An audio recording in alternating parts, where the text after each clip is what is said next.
आज होता weekend, so मी अगदी आरामात उठली. खरं तर उठायची पण इच्छा नव्हती, पण डोळ्यासमोर भली मोठी कामाची लिस्ट आली आणि त्याच्यामुळे मी उठायचंच ठरवलं. आणि इथे गोलू अगदी आरामात झोपला होता आणि त्याला बघून मला खूप झोपायची इच्छा होत होती. खरंच कधी कधी असं वाटतं की लहानपणच छान होता. आपल्याला हवं तसं राहा, हवं तसं वागा, काहीच टेन्शन नाही. कधी कधी मी स्वतःला बघते ना, तेव्हा असं वाटतं की यार मी कशाला मोठी झाली.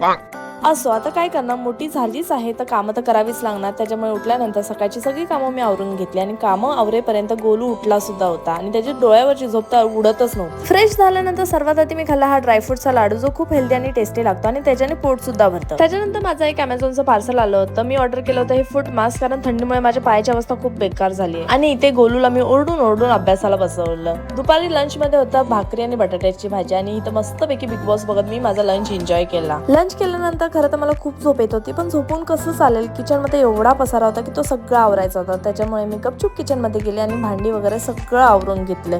ही अशी कामं करावी लागतात ना, म्हणूनच मी म्हणते की मी उगाच मोठे झाले. सगळी कामं आवरल्यानंतर मी मस्त ग्रीन टी घेतली आणि गप्प झोपून गेले. संध्याकाळी ऍज युजल आम्ही शूट करून घेतलं, कारण मला 2 प्रमोशनच्या व्हिडिओ शूट करायचे होते. आणि काय माहिती का, पण मला शूट करताना खूप सारे टेक्स लागत होते आणि शूट करेपर्यंत मी अक्षरशः 12 वाजवले. त्यानंतर सगळं शूट वगैरे झाल्यानंतर मी माझी नाईट स्किन केअर रुटीन करून घेतली आणि आजचा दिवस खूप प्रोडक्टिव्ह होता. मी खूप जास्त थकले होते आणि त्याच्यामुळे मला झोप सुद्धा येत होती. That's it for this video. I will see you next time. Bye.